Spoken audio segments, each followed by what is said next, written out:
Good morning, ladies and gentlemen. Welcome to US-Japan Research Institute seminars on politics and financial markets. I'm Kazuichi Uchida, President of USJI, and also Vice President of Waseda University. First, let me introduce USJI. USJI is a non-profit research institute in Washington, D.C. Established in April 2009 by leading Japanese universities. Now, USJI is managed by 8 Japanese universities, namely Alicia, Keio, Kyoto, Kyushu, Ritsumeikan, Tsukuba, University of Tokyo, and Waseda University. USJI is financially supported by business societies of both Japan and the United States. The missions of USJI are to promote policy-related research at our member universities, to organize research teams, dispatch their research results to a wider community by the medium of English, to nurture young researchers relating US-Japan issues, and to formulate a community of researchers and policymakers. USJI holds a week-long seminars twice a year, in March and September, and occasional seminars once or twice a month here in Washington, D.C. Also, we sometimes hold symposiums in Japan. With regard to the details of activities, please visit our website. This week, from the last Tuesday to Tuesday next week, we hold 11 different events covering a wide range of topics. And I hope you will be able to attend as many as possible. This morning, we'll have seminars on politics and financial markets, or rather broad theme, but we are very fortunate to expert on this issue. The panelists will discuss this important issue, probably from several different viewpoints. So I'm quite sure today's discussion will produce fruitful and productive results. Before introducing today's moderator and speaker, Professor Hibara of Waseda University, I'd like to receive your permission to be videotaped, and the videotape is open to the public through the internet. So first, let me introduce Professor Hibara. Thank you so much, Professor Uchida. So I'm really delighted to come again to this type of USJI event. So actually I moved to Waseda Business School almost about 3 years ago from another participating university, Ritsumeikan University, Kyoto. So actually I still remember the first event of USJI in Washington, D.C. So I think that's really in the same group. So we inaugurated this USJI initiative. So therefore, I'm a long-time supporter for USJI initiative. So I was really happy to be here to discuss, today's topics, politics and financial market. So, and also, let me introduce today's my partner, Alicia Ogawa. She's from Colombia.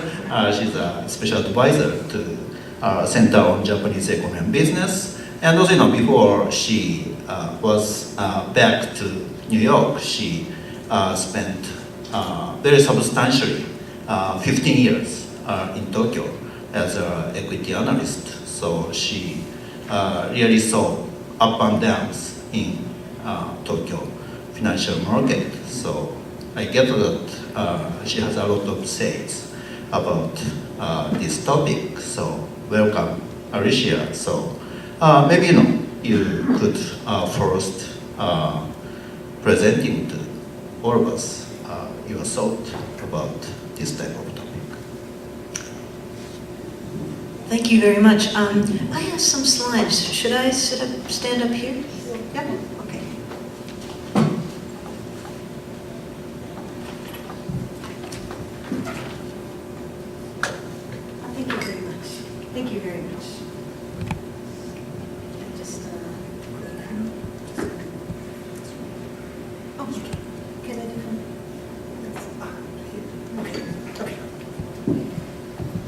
Thank you very much, first of all, to Hibara Sensei for the kind introduction, and I'm really very happy to be here.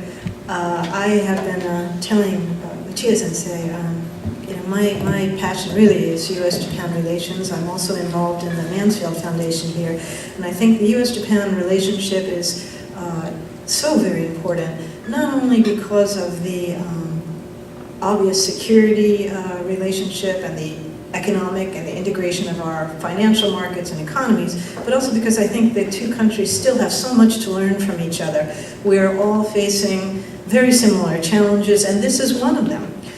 Both in the United States and Japan, policymakers, politicians have relied on low interest rates to cover up many underlying problems, to avoid having to deal with many difficult problems. And now, if I may talk about Japan, Prime Minister Abe is caught in this trap where he has to do something to revive the economy, and yet everything in the economy and the business environment has grown around this policy of low interest rates to an extent that everything is very deformed now, and he has to be very careful to keep a perfect balance because the markets are ready to react. I am involved in U.S. Financial markets. I am a consultant to a couple of big hedge funds, and so I'm very, very aware of how hungry these people are to jump on the Prime Minister at the least excuse.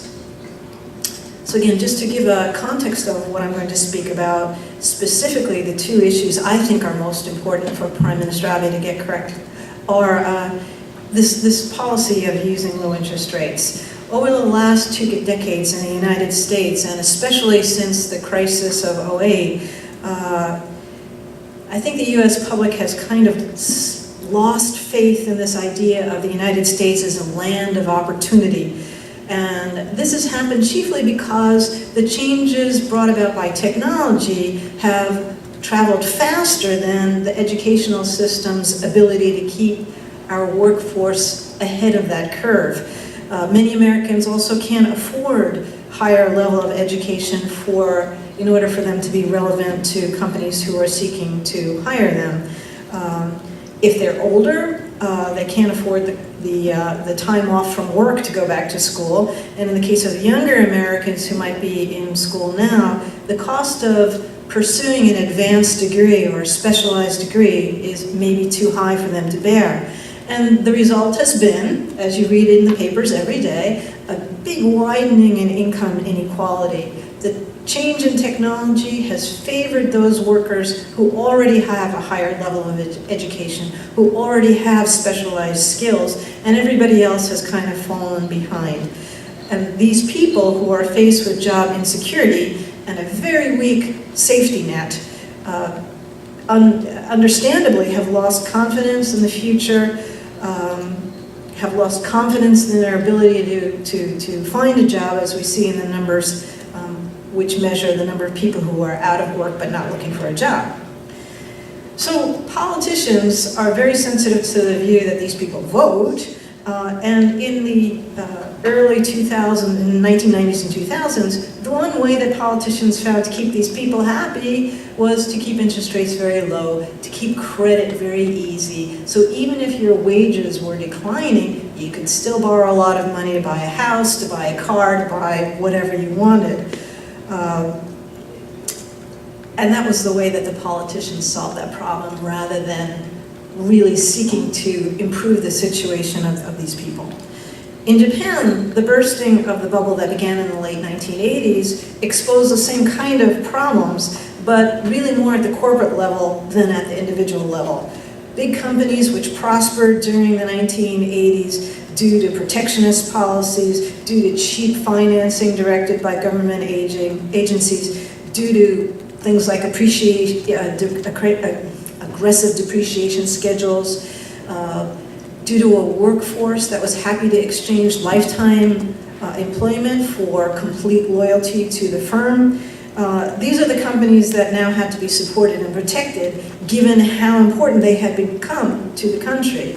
The country depended on it for its very existence on these companies.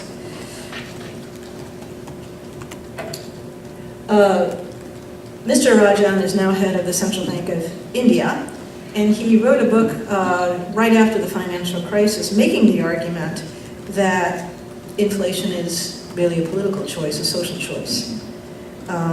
The banks, central banks of the United States and Japan are technically, legally independent, and that is very important. On the other hand, we all have to admit that they are subject to political influence. And in this country, you have people like Rand Paul running around in the Tea Party screaming that the Federal Reserve has to be curtailed and audited and controlled. In Japan, where things are much more subtle and polite, what we saw that can only sort of begin to compare to that is the Prime Minister's choice of a very radical, different head of the Central Bank of Japan who was well known to agree with the Prime Minister in terms of what had to be done. So again, it's this gentleman, Mr. Rajan, who has made a compelling case that for politicians, forcing the central bank into a stance of low interest rates, bringing down barriers to borrowing, is a quick fix to keep the political environment stable, rather than challenging vested interests and dealing forcibly with much more difficult and underlying problems. The problem is that low interest rates do not solve problems. Not if they're caused by problems in the education system, not if they're caused by problems of regulation, or by problems of tax incentives, by lack of innovation, or by lack of diversity. Low interest rate policies, if you give them enough time, will cause asset bubbles. They distort the central bank balance sheets, and they completely distort the importance of monetary policy.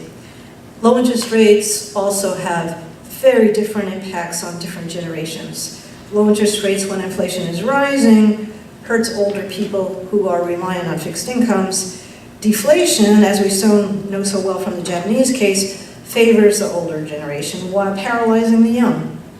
Low interest rates give rise to asset bubbles, as I mentioned, and they favor those people who have easy access to credit. An environment of low interest rates favors governments and companies because it allows them to avoid uncomfortable changes, since credit is so cheap. They have every reason to be lazy and comfortable. And it is in the government and the private sector that low interest rates create a group of extremely powerful vested interests who will then oppose change. I am not trying to be rude. This is actually an excuse for me to talk about one of my favorite books. It's called The Leopard, which is about the last prince of a small island in Sicily when Italy became a democracy and the aristocracy was being faded out. He is approached, the last prince, and he's asked to become part of the new democratic government. He says, no, I don't think I will do that because this part of Sicily will never change. He says, people are convinced that this is the most beautiful place in the world. The people are beautiful, the land is beautiful, the language is beautiful. We have a distinguished, long history of high civilization by the Greeks, and people don't see how poor they are or how bad the sanitation and the water facilities are. He says their arrogance of their glorious past is so strong that they don't see their misery. And I don't mean to say that either Americans or Japanese are arrogant, but I think there is a kind of tendency to hold on to this myths that we have created for ourselves. For example, the U.S. is the land of opportunity. Anybody who works hard can become rich. Japanese CEOs always act on behalf of the company, not for themselves. U.S. has the best healthcare technology. Everyone in Japan is in the middle class. I think we tend to hang on to these beliefs and overlook. We want to believe that these things are still true, and so we are willing to live with the difficulties that prove that they're not true.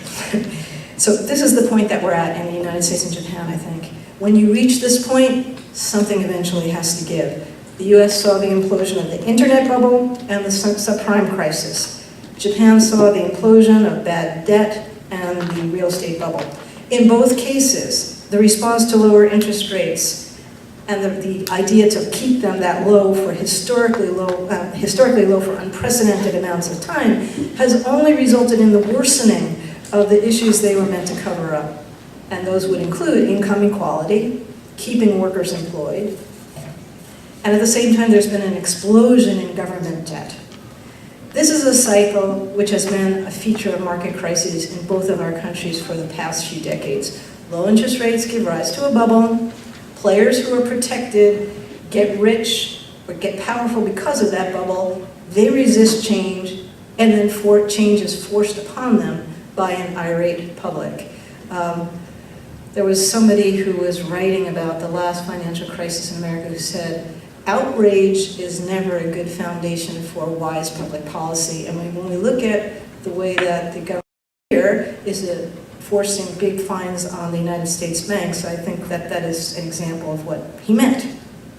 In Japan, one of the markets that's been caught in this vicious cycle is the government bond market.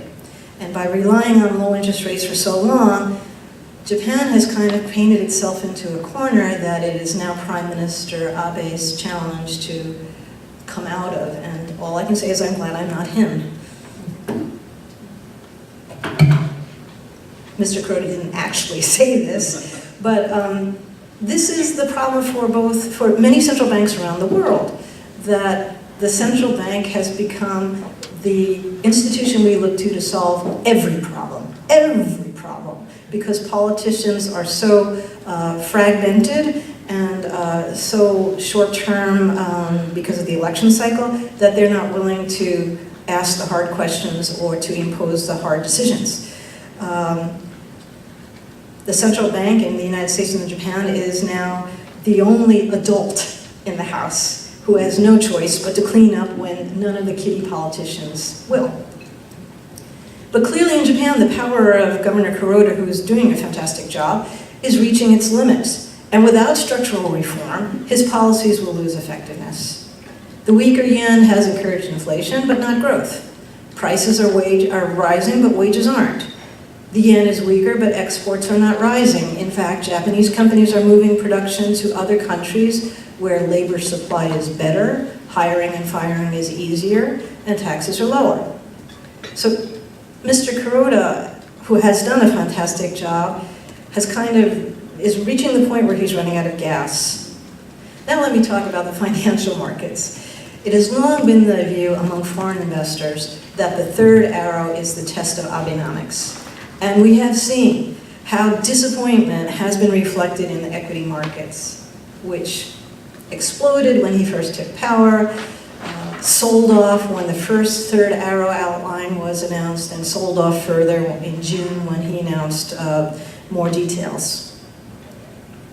Unfortunately, I feel sorry for the Prime Minister because many of the structural reforms which he has very bravely challenged are issues which he cannot affect by law. He cannot make a law that forces people to respect and hire women. He cannot make a law that forces people to be innovative or forces people to accept change, and so on.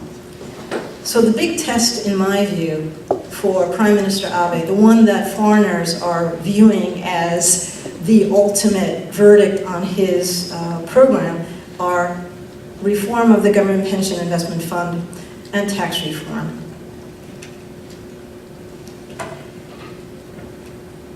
There is no denying that the Government Pension Investment Fund has to be reformed. There are supporters and there are opposers to the different ideas, but there is no logical way to deny that this has to be reformed. This is the largest pool of money in the world. It has 71 people working there. I could make my case right there, but there is no corporate governance at the GPIF. There is no clarity about who gets appointed, what they're expected to do. There is no way to change the rules of how they invest money. The asset allocation guidelines that they are given are too broad and too static. there is no way for them to operate professionally, not least of which a reason is that there's very little experienced and well-trained fund management staff in Japan. The CFA, Certified Financial Accountant, I forget what it stands for. Well, Alice, thank you. Program, which is a worldwide program. I am told that only 7% of their members come from Japan. It is the most widely recognized accreditation in the financial industry, apart from an MBA. And there are many good reasons why Japan doesn't have a long history of well-trained financial people. In the era of cross-shareholdings, there was no reason to analyze securities. You weren't holding them for their investment value. So I don't mean to be critical, but the reality is that we need to find more staff who can do an appropriate job at GPIF. Problems with the proposals for reform that have been put forth by one of the committees investigating this issue for the Prime Minister is that the GPIF is not a sovereign wealth fund. The sovereign wealth funds of different countries are run for the purpose of achieving the highest return possible for general government use, for general use for the country. The GPIF, or a pension fund, a public pension fund in general, is run for the people who are owed the money. And the chief aim should be not how high a yield you can earn, but the chief aim should be that you are able to pay those people the amount of money they are owed every month without problem. And that implies a different kind of risk and return scenario. I think that the problem, or the opposition to the reforms that have been proposed to the Abe Committee come about because those people, those opposers, are worried that there is too much political influence in the GPIF reform. Some of the recommendations that the committee has made in the past have been, we should use this money to advance key technologies in Japan, we should change the asset allocation because Prime Minister's agenda is going to work. We don't know that's true. We should use this fund to kickstart domestic industries, or we should use this money to kickstart the venture capital industry, or to invest in infrastructure, to promote activism, to promote risk-taking. These are all very, very noble aims, and I can make a case that the Japanese fund management industry should be doing this, but I think opponents of GPIF reform are worried that the GPIF is being used for political ends. GPIF was established only in 2006 because prior to that, it had been used entirely for political ends. It had been used entirely to fund the fiscal FILP, which was used to invest in public infrastructure projects.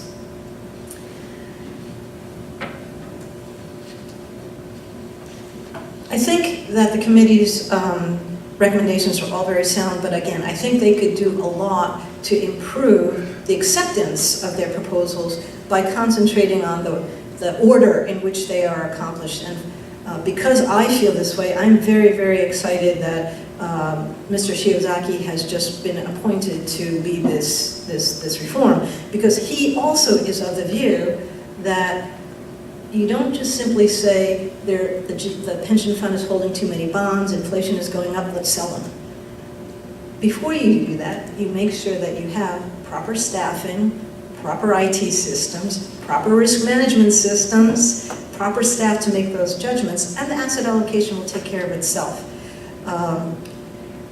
The pension fund needs to be established as an independent entity so that it is protected from political influence. It needs to have an increase in the budget so it can hire staff and pay them appropriately.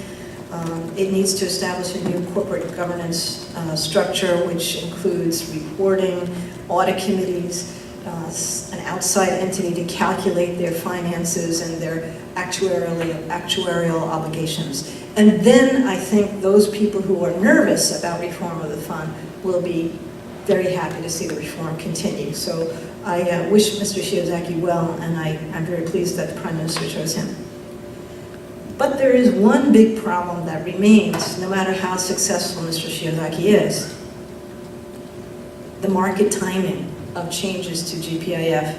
The GPIF portfolio is 127 trillion yen. That's more than $1 trillion. And even if they move 1% of the money they invest in government bonds now into equity, that's a 1 trillion yen change in the stock market. And the daily trading value of the Tokyo stock market at this point is less than 2 trillion. So you can imagine what an enormous impact on the market these changes are going to have. The GPIF is going to announce a new asset allocation next month to be applied in April of next year. So here we are at a very, very delicate balance. Do they announce now? Do they start reallocating now? Buying at the top of the market, which is where we are now, is bad for Japanese pensioners, but it's good for politicians. Do you guys remember the PKO? PKO used to be called, when Japan first agreed to send troops to peacekeeping operations in the United Nations, at the same time, the Ministry of Finance used some of the FILT money to support the stock market, and so we called it the price-keeping operation. And we have to be sure that whatever the GPIF does with its asset relocation is not characterized in that way.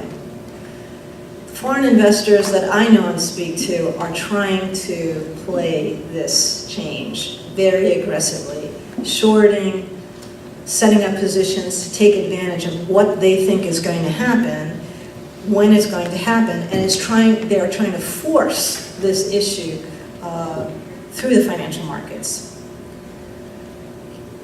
The near certainty that the government pension investment fund will have to sell or will decide to sell some of its bond holdings might also trigger a surge in long-term interest rates in Japan, which the Bank of Japan has already said it will step in to help.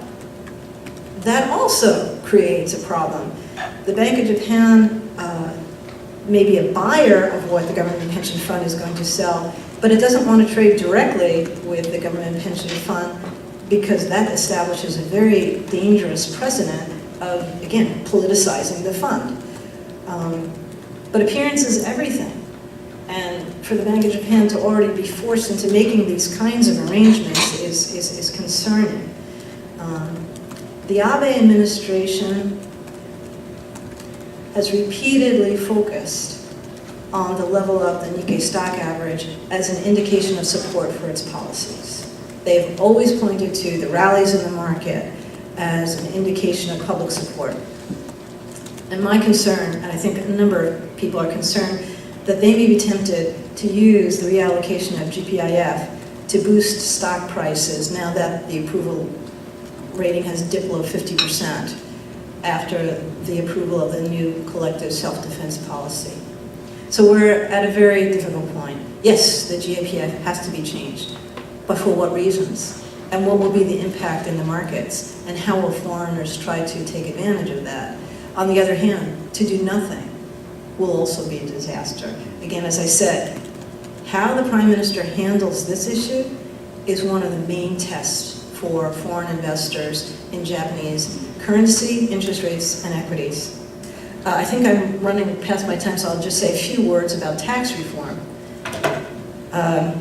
It's funny, I'm an American, and I was always told in grade school this saying, no taxation without representation, and I always thought it was like Ben Franklin or somebody who said that, but actually it was a British guy writing in London against the policies of the British government at the time.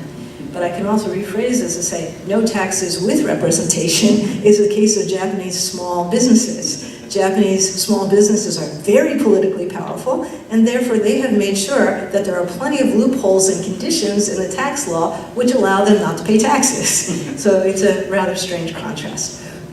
Japanese small companies are enormous, as you all know. I can see there are many Japanese here. They account for 90% of all companies in Japan, and they employ 70% of the workforce. I've seen many numbers. The most drastic one I've seen says that 75% of small companies in Japan have never, ever, ever paid 1 yen of taxes. And that's because they're given so many write-offs, so many special tax deductions. So the big headline policy that foreigners are following is corporate tax reform, because Japanese corporate tax rates are very high. I think they're second only to the United States at 35% or 38%. So it's big news, and it's a welcome idea that the Prime Minister is going to reduce the corporate tax rate. However, probably thanks to the Ministry of Finance twisting his arm, he has decided that it will be revenue neutral. That means if he reduces the tax here, he's going to increase it here. And the decision or the discussion seems to be, well, we will reduce the corporate tax rate, but we'll close all of these advantages for small companies. That's possibly a good thing. Many of these companies are zombie companies who have been kept alive artificially because of the low level of credit and by the generous tax advantages they enjoy. And so shifting resources which are now tied up in non-productive small companies could be a good thing. On the other hand, it's not such a good thing if you're a small startup company, right, who is trying to achieve something different. And finally, if the debate goes this way, and we try to take away the special treatment of small companies so that they theoretically should pay the same kind of taxes that big companies do, many of them will go under. And again, for the economy, if this is a sector that employs 70% of the workforce, I desperately hope that somebody's thinking about how to ease that in gradually than doing it all at once. So on tax reform, which is an issue that foreign investors watch very carefully because of the importance of solving the government deficit, right? We need new tax policy because for Japan to keep spending the way it's spending, for the Japanese government to keep spending the way it's spending is unsustainable. We need to solve the tax deficit. We need to raise taxes.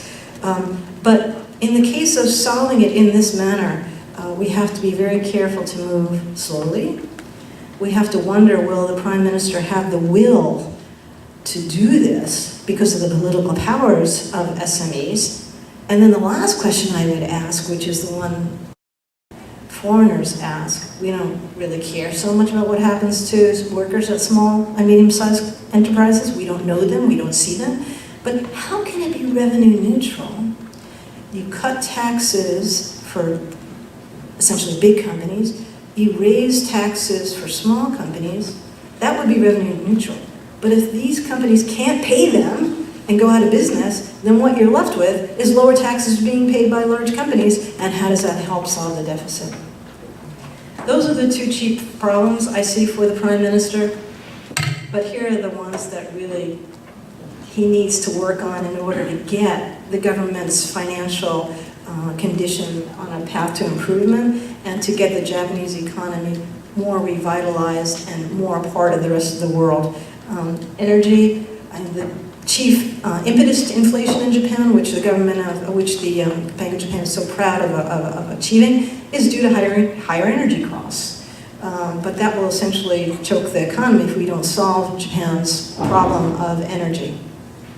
Labor, as I said, it's nice that he has taken the initiative to appoint several women to the cabinet, but he can't force people to hire women, nor can he force them to pay them.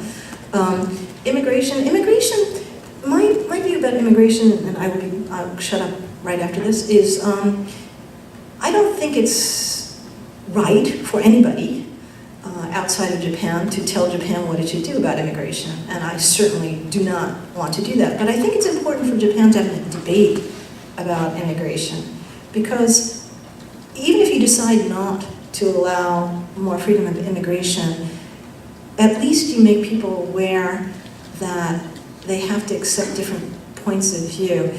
And I think that the number of Asians, particularly, who want to come to Japan to have a better future for their families, I think that is something that Japan should be very proud of.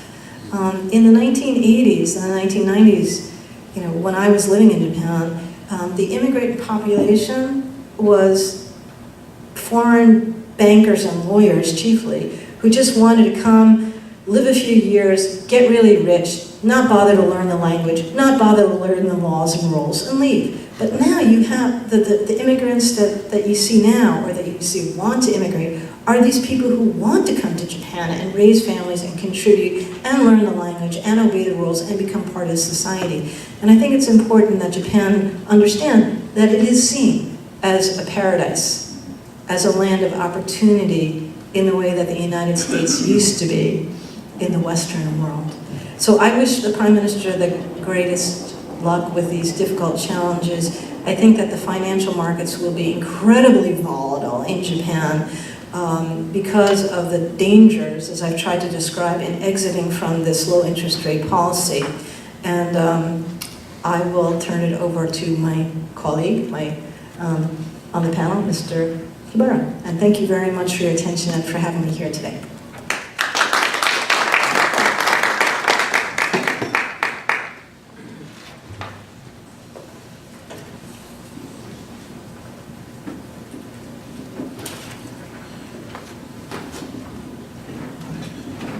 Okay, thank you, Alicia. So there is a lot of important issues, and also, there maybe our audience has a lot of questions.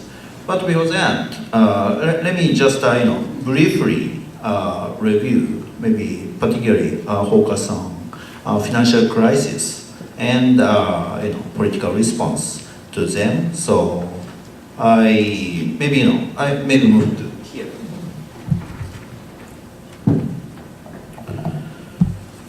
So probably now we could say that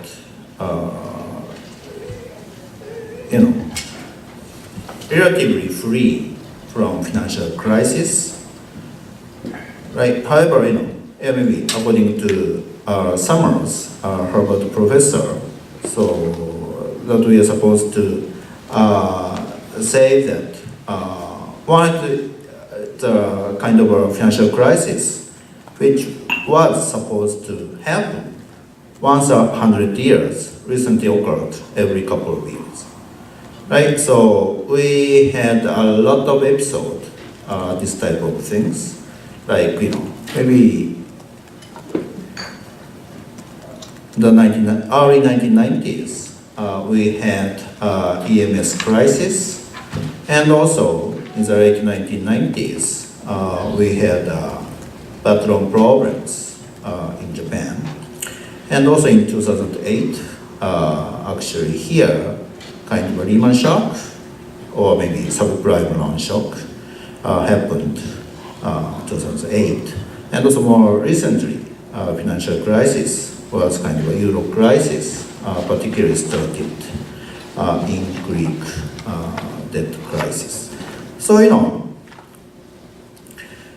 maybe one common things for this financial crisis, maybe first political decision to deal with this crisis often went wrong, right? And also political responses made them more serious, right? And also long political decision makes the solution process inefficient, and also dramatically increase the cost of the crisis. So actually, one reason why political process or politician made such long decisions is maybe politicians are not so willing to take risk of convincing people to accept kind of seemingly very unfavorable to people, but right measures. So this is very typical populism, if we may be allowed to say, to use that term. So our time is here limited. So let me just introduce a couple of episodes. And also, even though currently we're kind of free from financial crisis, since recent European financial crisis was somehow solved. But my personal opinion is that still a lot of issues going on in the Euro area. But temporarily, it's stable. Right. First of all, the crisis happened in 1992, a little bit long time ago, when I was a commercial banker for the Bank of Tokyo, and I was trading currency and some interest futures. So I was really, shocked to see what happened, particularly in Denmark politics. In 1992, June 2nd, Denmark really had a referendum about their participation in EMS, and its referendum failed to ratify the Massachusetts Treaty. And this kind of political decision, relatively small country's political decision directly led to the following tremendous EMS crisis. So some quotation and said really admitted that this event, whether not it had any fundamental significance. This is really political decision. So not so fundamental economic event, but certainly seems to have triggered a wave of speculation against the existing policies. So my sense is that this political decision was the real leading force to the collapse of EMS system at that time. But still even now, particularly European politicians didn't learn a lot from this episode. So maybe that's one reason why the more recently European financial crisis happened due to some not so good political decisions. So, and what kind of afterthought that maybe we could say that referendum is really likely to result in wrong political judgment in general, particularly about financial crisis. So, but I saw that kind of politicians temporarily learned from this type of crisis. So at the time, the expanding the permissible change above or below the central rate to 15% against other euro currencies, and that made speculative attacks on weak currencies lose movement. Right then, kind of a normalization process started, and then, kind of a creation of euro currency eventually was attained. So episode 2, actually that happened in Japan, 1998, March 5th, so-called Sazanami Committee. So maybe what was going on in that period in Japan. So a lot of Japanese commercial banks, had a bad loan. So maybe government had to put a lot of money to the Japanese bank balance sheet. And then, toward the end of March 1998, so the Japanese government had to make some decision, right, about their public money injection. But, that committed decision was so-called too little or too late, and the financial market did not like that decisions, and speculative attack really spurred by this decision. Right, so in this Japanese case, next year, March 1999, the Japanese government made a little bit better decision to inject more money into particularly troubled banks in more comprehensive manner. So then, finally, Japanese financial market, kind of got a kind of a relief. And then normalization process started. But maybe, substantial question is why did Japanese politician and Southern Committee in March 1998 failed to make more right-to-read decision? So that is really, very, very big and universal issue. Because, if we think about what happened in here on September 29th, 2008. So I remember that, when the Southern Committee made a too late, too little decision, I think a lot of US economists and US analysts really, criticized the Japanese decision. But very similar decision also happened in Washington, D.C. as well, about 10 years after. Right, so maybe most of all of us did remember what type of things happened in September 2008. So the stock market really sharply declined, and actually I didn't have any chance to see such type of very, very crazy and scared market at the end of September. Incidentally, I was in Washington, D.C. here. So, but first of all, for House of Representatives voted down some proposal, so-called proposed TLP plan.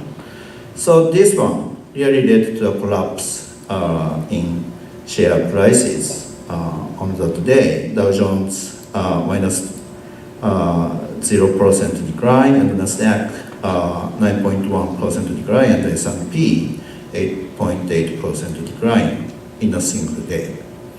So that's really, politics dictated financial market.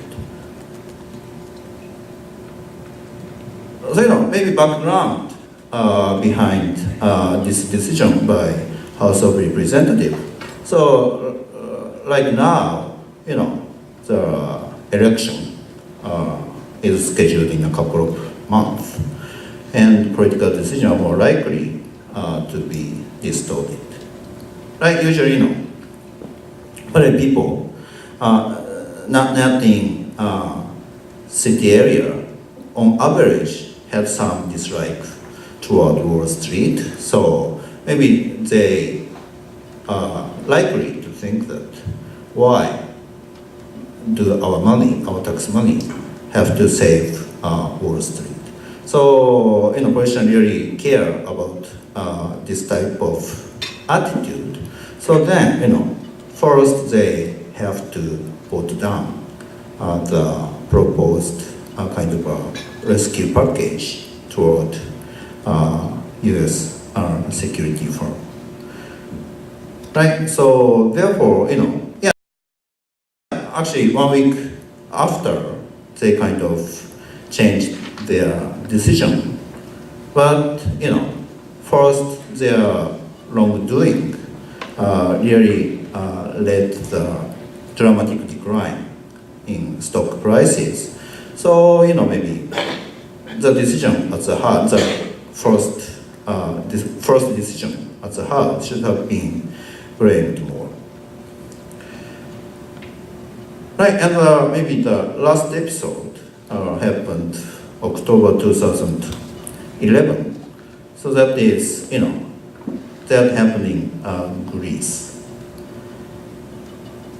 Right, October 31st, Prime Minister suddenly announced that referendum on the kind of a saving plan about Greek. So,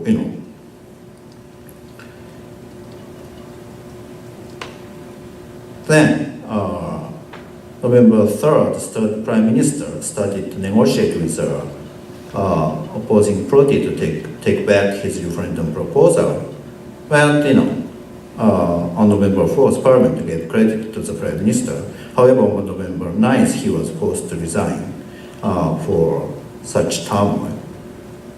So then, I was really surprised to see that the Greek Prime Minister at the time did not learn a lot from the very bad consequence of the Denmark decision in 1992. So usually, particularly economic policies and financial market referendum proposal was so risky, and the proposal directly triggered the yield on government bond to rise dramatically. And maybe, if that referendum were not proposed, the EC summit decision could have gained more power and changed the political process to solve for this type of financial crisis. So maybe you are aware that, referendum proposal, referendum actually didn't happen, but instead of that, Greek election in May and in June. So then May's election result, not supportive for EC's proposal, but finally June 17, 2012, Greek people accepted EU's proposal. Then finally Greek will not leave Euro. Right, so therefore,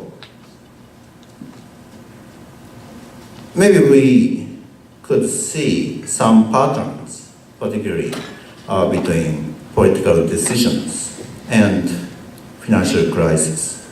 So usually first swing into the wrong direction once. Right, might be the case in Japanese bad loan program and subprime loan program in the United States. But then, maybe for some reason, they try to swing back to the right track politically. Right? But however, maybe, at least we are happy to see the political decision is usually swing back to the right track, right? But, maybe first wrong direction may bring us huge cost, particularly economically. So maybe, one big reason for this type of things to very often happen is that maybe in Japan, in the United States, and in Europe, so politicians may not have good courage, right? They are not so willing to take risk of convincing people to take right measure, at least initially. Right, so maybe they should have some more confidence, right? Or they should be more willing to take risk of convincing people. Right, maybe, but in recent Euro crisis, maybe Merkel should have been more aggressive in saving troubled countries like Greek or other countries. But, at least she was so reluctant to save these troubled countries. So that is a kind of a direct driving force to make troubled countries' economy even worse. Right, so now a kind of stable in Euro area, maybe because of ECB's decision, kind of not that direct decision, but at least they show that they are willing to buy government bond if the government bond market get into crisis once again. So therefore I would say that the current seemingly stable situation is not so supported by the politics, particularly domestic politics. So it's maybe more, as Alicia told us that central bank is not your mommy or my mommy, but still politicians more likely to depend on their mommy. They are not willing to take risk to convince their people. So my talk has been focused on financial crisis and political responses, but we can learn from this episode and maybe expand these lessons to other situations. Maybe both US and Japan are going to face next election. Yeah, actually, in the US case, midterm election is approaching, and also maybe after that, people will be really focused on next presidential election. So maybe how to deal with the situation after financial crisis, right? And also maybe how to deal with Federal Reserve. So that might be very important issue for election. And then in Japan, maybe Abenomics is going well right now. So and the reshuffle this week, reshuffle of cabinet, is not usual, except that there are some women in cabinet. But it seems to me that not a big change, particularly in economic policies. So Amaris still stay on the cabinet to take the same role. So therefore, I think that financial market are really relieved, and net big effect of the current, the cabinet reshuffle on financial market. But maybe at least in a couple of years, or some analysts suggest that we may have a general election in this coming fall. So maybe some repercussion between politics and financial market in Japan may come soon. Thank you so much.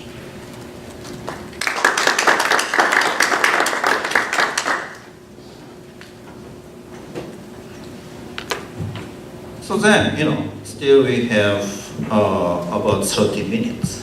So maybe I'd like to have questions answered.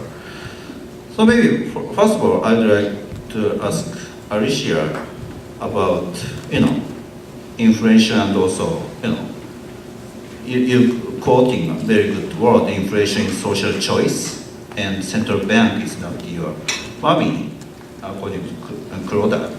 Well, not actually, right? So, you may have some thought about what is going on in the near future in the Japanese, this type of process. So you may have some prospect about, Japanese inflation from now on. So if you like, give us your insight about future inflation, or maybe the Japanese central bank behavior in the future. Sure. I think the problem with the success of Governor Kuroda's policy so far is that the real inflation that we see in Japan is not caused by increasing domestic demand. It's not really caused by tightness of the labor force, although it is getting a bit tighter. It's caused really chiefly by the increased cost of energy, which has to be imported into Japan, and because of the weaker yen. So the problem is what happens next. If real wages keep falling while prices that people have to pay for stuff keeps rising, that's giving rise already to an increase in income inequality, and it's going to cause real social tension. But I think that the answer lies in a question I have for you, Hibara-sensei, which is, so when this kind of tension erupts and something finally has to be done, we can't ignore the problem any longer, what politicians tend to do is, again, you know, they've relied on mommy for a long time. Now mommy has to go into the rest home for a while, and they have to do something. And what they do is, as you so well put it, first they swing wrong, and then they swing right. And the reason I think they swing wrong, and this is, I want to ask if anything can be done about this, they swing wrong because they give into populism, right? The voters are saying, I can't stand our lack of gun control anymore. You have to do something. Or I can't stand the issue of nuclear energy in Japan anymore. You have to do something. And because the politicians have to get elected, they give in to these kinds of emotional or outrage, and they do whatever the voters want to complain about. The voters, in turn, are fed by a very irresponsible media in my country as well as yours, okay? So this is what happens, as you well put it. People get angry, the media keeps putting oil on that fire, and then politicians say, okay, I hear you, I gotta get elected. You want me to control the central bank? Fine, I'll pass a law. You want me to say no to immigration? I'll do that. And then another disaster happens because of that bad policy choice, and usually what happens at that point is one guy will stand up and say, oh, come on everybody, we know this is the wrong thing to do, let's do the right thing. And people will fall in line, and usually that guy gets shot at the end. Whether it's Tim Geithner or somebody else, he gets blamed. So what can we do, if anything, to break the cycle? Do we need to require better professionalism from the media? Do we need to somehow change the politicians' reliance on campaign money and short-term electioneering? Do we need to educate the public better in terms of public policy?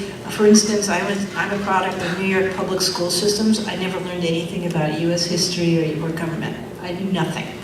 What can we do to break this cycle?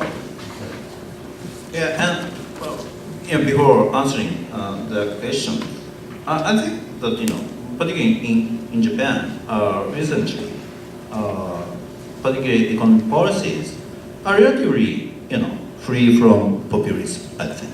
Because, maybe my personal opinion is that maybe Japanese people are right now more mature than how Japanese politicians think about people, because they accepted the hike in consumption tax in last April, and maybe probably next hike 2% from 8% to 10%. People probably without not a big problem is likely to accept more 2% hike. So then, particularly economic policies, Japanese people are more mature, and Japanese politicians are not really subject to populism. So therefore, you called Rajan's word, inflation is kind of a social choice. And maybe tax is also social choice. So therefore,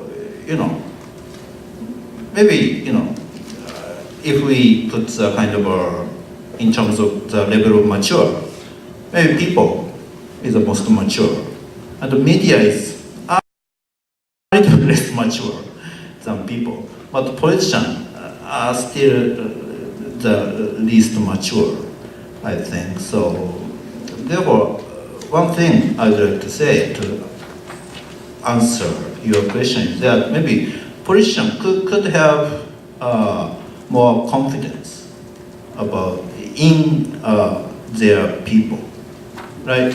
Their people democratically, could make right decision. So the politician should be more likely to believe in people. Then maybe good cycle could start and make progress. And also another thing is that, particularly after administration and Abe administrations, so I think people vote for them, particularly they hope to improve economic situation or maybe pension fund program. But people did not vote for their foreign policy, right? So, but still, it seems to me that both administrations usually, put the security or diplomatic issue first than economic policies. So far, Abe administration has been doing well, kind of with focus, with more focus on economic issue. But for this coming 1 year or 2 years, I'm a little bit worried about the possibility that the Abe administration will be more focused on security issue rather than economic policies. So that could be potential pitfall of the Abe administration. So maybe we have almost 15 minutes to retain. So maybe let's open the discussion with the floor. So, is there any question from your side? Yes, over there. Do you have a mic? Oh, okay. My name is Roger Cochetti. I work with internet investors, and I had a question which is not directly on the topic, but Ms. Ogawa raised it, and it's really cuts across many of the financial and political issues in Japan, and that is the subject of immigration. I remember having a conversation in the 1990s with some Japanese financial executives about the issue, and there was a humorous article that was written that said, given the projections, we can now project that by the year 2259, Japan will consist of one family.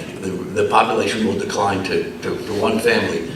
And it was a discussion we had that really, kind of went back to the issue of immigration. And the sense I got was that the political will in Japan simply does not exist to change the immigration policies regardless of the consequences. One of the exaggerated, half humorous comments that one of them made was that they would prefer to have Japan consist of 100 million robots and one pure Japanese family instead of 100 million Mexicans, Brazilians, Nigerians, Norwegians, and but it's a serious issue for investors and anyone looking at the ability of Japan to innovate and bring new ideas and new investments into the country. So I'm aware that there's an enormous cultural, maybe even religious issue here that we as Americans can't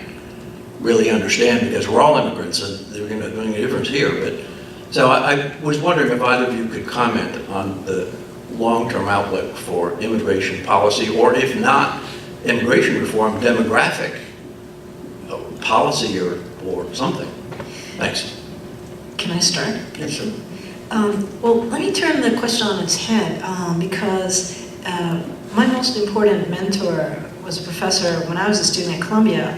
he was the first American economist to study Japan, and he's now 84, and he always says to me, when I was a young economist, the question was, what are we gonna do with too many people, like population growth?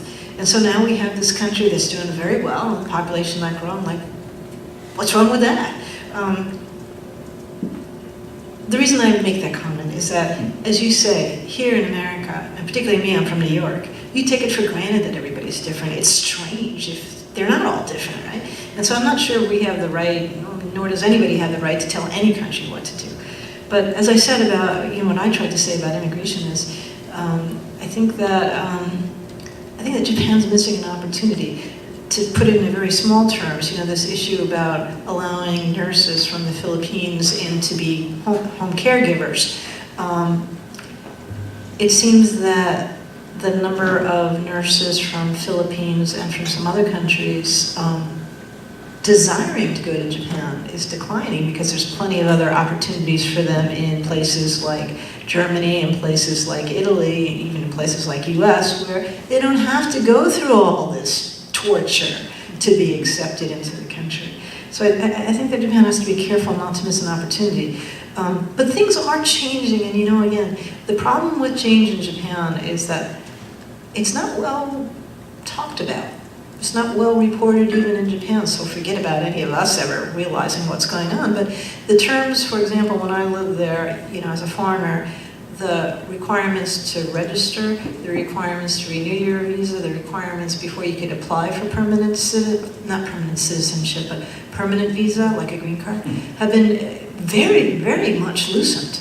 And so if you are a foreigner looking to live there long term without becoming a citizen, things have become easier. The trainee visas have become much easier. In other words, the back door has been opened quite a bit. Front door is pretty still firmly shut, but the back door has been widened quite a bit. But for the Japanese friends in the audience, I think that you guys have to understand how the rest of the world looks at this, and we see this as a very strange attitude. And I think one of the episodes that was particularly that put Japan in a particularly unfavorable light was the issue of the Brazilian Japanese immigrants who came to Japan in the 80s to work construction, didn't necessarily speak Japanese, but were of Japanese ancestry. And when the construction industry collapsed and they couldn't find jobs, they were offered a free ticket back to Brazil one way. And that doesn't strike the rest of us as a very fair or welcoming way to treat people who, in fact, are Japanese. So I think it's a problem that Japan has to solve by its own. Hey, if they can have a society that functions with robots, hats off, right? I mean, again, to my old professor's point of view, less people means less demands on this ecosystem, on this planet Earth, and if we can have fewer people who have a high standard of living and are healthy and whatever, what's wrong with that? Yeah, let me add one thing, particularly, demographic issue, right? So, I'm always wondering why people cannot be careful about, the demographic issue because, we know how many babies was born 30 years before. Which means that, we should know the current population of age 30, right? So, therefore, planning is always very, very important. But I don't know why, maybe politically difficult to make a plan much before. But maybe, I think even in Japan, immigration issue could be regarded as in this type of context, right? Demographic difficulty. So there could be some solution among people. And now there is really strong consensus that population is aging, right? There are huge number of young people. So maybe, there could be some consensus in the near future that we should be more aggressive about immigration. All right, any other questions? Yes.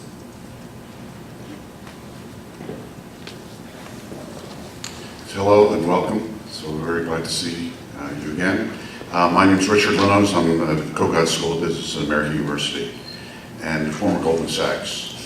I was only in the Q&A that we had a discussion of the consumption tax, which seems to be a step in trying to address this issue. So I wanted you to comment on that. But the other thing I was wondering, in some sense, politicians don't really understand the markets. They're completely out of it.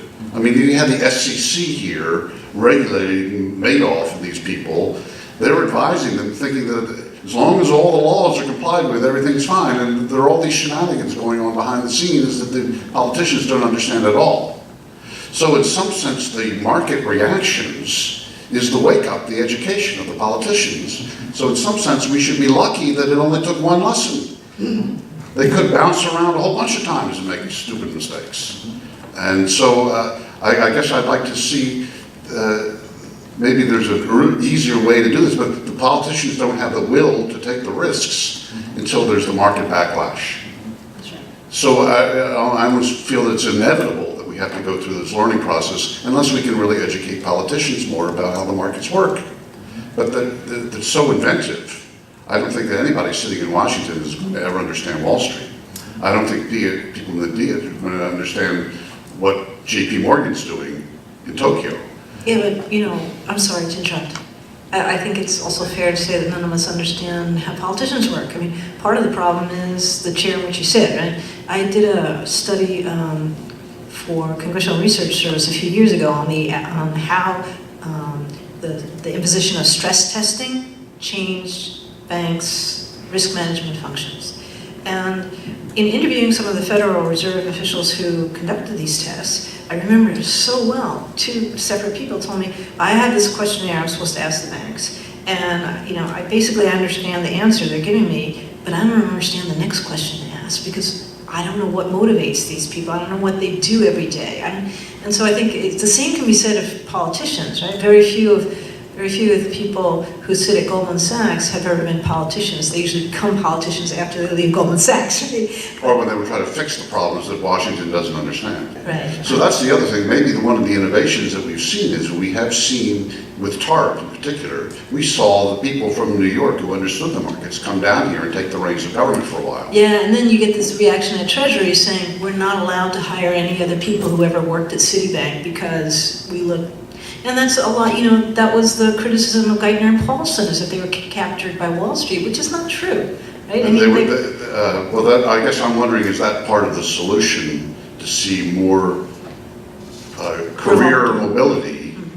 I mean, in the defense establishment, that's not viewed very well because they say, oh, you bought the things, now you're going to sell to the government. But it's different if you're trying to regulate and play a role that way. So. That's one thing I'm wondering, and then I'm wondering, isn't the consumption tax a brave step in the right direction? And the drop-off of the economy, I think in an earlier session this week pointed out that things were down 8%. If the economy is slowing down, you're going to have a political backlash again that might slow down those things. So. Okay. Yeah, maybe about consumption tax. So yeah, actually, I'm a little bit more optimistic. Following Claude's comment a couple of weeks ago in the United States. So maybe, of course we expected, some decline in economic activities immediately after the new consumption tax rate in April. But, no big substantial effect on the Japanese consumption and investment. So I really followed the Claude's thought that, maybe, later, the third quarter or fourth quarter in this fiscal year, maybe Japanese consumption will be back to the right track. So, but maybe, 8% decline or maybe some decline in the next quarter may affect the consumption tax decision about for the 2%. So maybe the administration may argue for or against the next action. That is a little bit political uncertainty that we are going to face. But, you know, on the issue of consumption tax, I want to support something that Hibara Sensei said earlier about the maturity of Japanese voters, because before the introduction of the first hike, there was overwhelming public support for a hiking consumption tax, that taxpayers were saying, we need to do this. I mean, at that time, papers were full of articles comparing Japan to Greece, the deficit and so on. And you know, to their credit, Japanese taxpayers said, we understand this has to be done. And even if the economy, even if the growth rate is slowing down, you know, the unemployment rate is coming down. You know, it's true that real wages are falling, but perhaps there's this conviction that we have to do something even as the economy is slowing down. Plus, as Hibara Sensei just said, Mr. Kuroda, as recently as yesterday, just said, we're there, you know, I don't know what more he plans to do, but, you know, we're there to support the economy and don't worry about it. So I think if I were a betting person, which I am not, I think I would bet on the consumption tax hike going through as scheduled. All right, next question. Oh, thank you. Steve Winters, local researcher. Actually, I've run into a number of investment advisors at talks around DC who focus on Japan, and they reflect a lot of what Alicia presented today. But perhaps go beyond it. And I think on the whole, they've become very skeptical about whether Abe's initiatives are really guaranteed to bring the results as promised. And of course, as time goes on, they quote the same sorts of slowdowns and reports, and you know, maybe it's the initial enthusiasm of wind sort of out of the sails and what's going to happen. One comment they made, just like your reaction to, is that one problem they see is that, of course, Abe had to create a tremendous focus and apprentice, you know, sort of surge, Japan is back. But it's like all the bets are placed on the table in one thing. It's like one massive bet with all your chips on the table, and they're saying, there's no plan B, there's no backup here. And if we're advising our investors, we have to realize where are they going to be? They may be just caught out if this whole thing is, you know. So that's one issue. But secondly, very quickly, of course, the Chinese, with their new initiative and very dramatic announcements, they've also had a lot of statements about trying to protect China from what they're calling fast money. In other words, investment money that comes in, makes a quick profit, comes out again, doesn't really do any good for the Chinese economy, but perhaps could have negative results. So they're trying to, in a sense, insulate themselves from speculative movements which would damage them. So what would you suggest to the Japanese government that it could do to insulate itself from, you know, the sort of moods and thinking of a lot of these investors or investment funds, which might, if not considered, actually damage the forward movement of Japan? Or maybe there's nothing they can do. I think the one thing I would say that they could do is to make Japan relevant to those investors.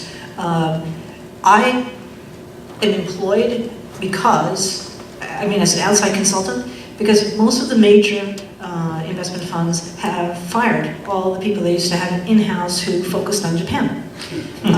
That is not a joke, and it's not funny. I mean, I'm grateful for it because it allows me to earn a living, but that is a fact. Well, they moved to Hong Kong. I'm talking about the hedge funds or the macro funds, not so much the recently fidelities. more moved to Singapore. Yeah. But again, the hedge funds, the Soroses, the Tudors, the Moores of this world used to have a dozen Japan specialists on staff. And because of the 2-decade-long slowdown, those guys are gone. And so the focus of U.S. investors into Japan has always been very, very knee-jerk, short-term. Let me give you a great example that I just wrote for one of my funds, and I'll be quick. Okay, imagine that you are an investor who lives in the North Pole, okay, and you have known for decades that the most important issue for the U.S. to solve is healthcare. It's costing too much. It's not efficient. Nobody's happy, it's a disaster, everybody's getting sick, everybody's obese, it's taking up half of our budget, blah, blah, blah, blah, blah, okay? You know that, it's in your mind. We elect a guy who says it's his priority to solve this, and he passes a law. Now, would you expect that investor to pile everything into the belief that this problem's been solved? Of course not. You live here, you know how complex, how intertwined the vested interests are. Why do we expect that it's any different for Abe? All these issues are incredibly complex, long-standing. Why American investors expect him to solve the labor issues in 2 months, to solve the government deficit in 1 year, to solve the energy problem in 2 weeks?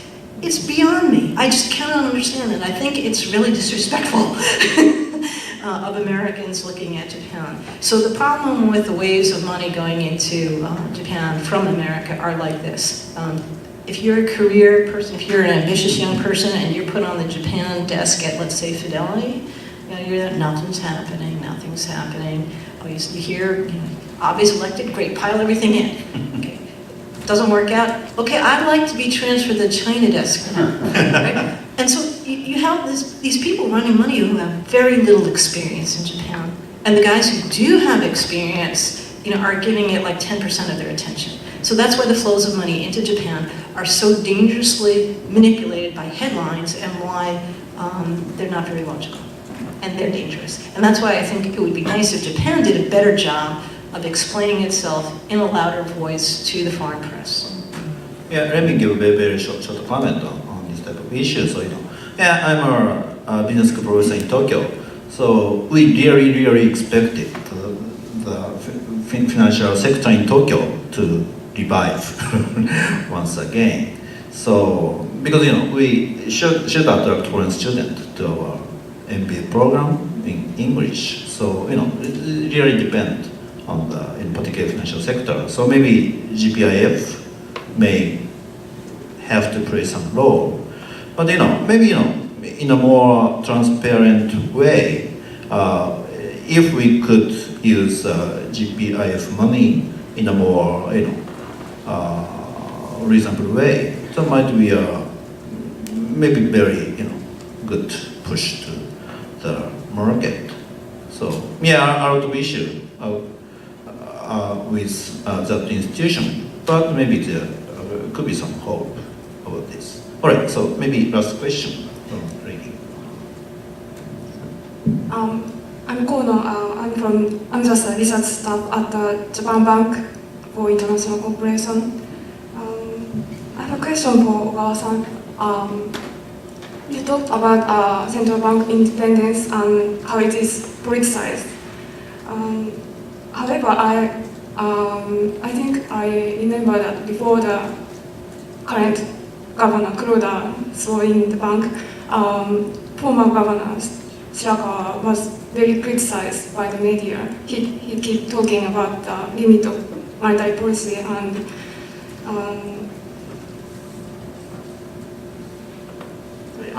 I think that one of the reasons that central bank was politicized was that they lacked the expertise and there are too much bureaucracy in the central bank and there are too much autonomy. I want to ask you, what do you think is necessary for ensuring the central bank independence, and what can we learn from the U.S. experience? Do you think it's a good idea to adopt more rule-based monetary policy rather than keeping autonomy in the central bank? Oh, yeah. That's a very big question and a very complicated question. And I think let me just try to be as quick as possible. I think that Shirakawa-san was, the Bank of Japan under Shirakawa was politicized because he was telling the public and the government things they didn't want to hear. That monetary policy has its limits. And nobody wanted to hear that. I do think that it's very important that any central bank have legal independence. But I also think it's useful that they are subject to political pressure at the same time, so that they can't just be an ivory tower out there, completely disconnected from the real world, which is what most economists, I'm sorry to say, seem to do. So I'm sorry, your question is so broad, but I think, what can we learn? I think the system's working pretty well. I think that, Bernanke, had to respond to the voice of the people, if you will. And I think that Kuroda seems to be doing that as well. I know that the Bank of Japan permanent staff were totally freaked out when he was put in place, because he obviously had a radically different view than Chirikawa, and he was obviously not a Bank of Japan person. So I think there was some institutional, inside the Bank of Japan, there was clearly a lot of institutional panic and chaos. But I think the system in both America and Japan is working pretty well. That's my personal opinion. Yeah, let me add a small thing that, maybe, the central bank theoretically independent.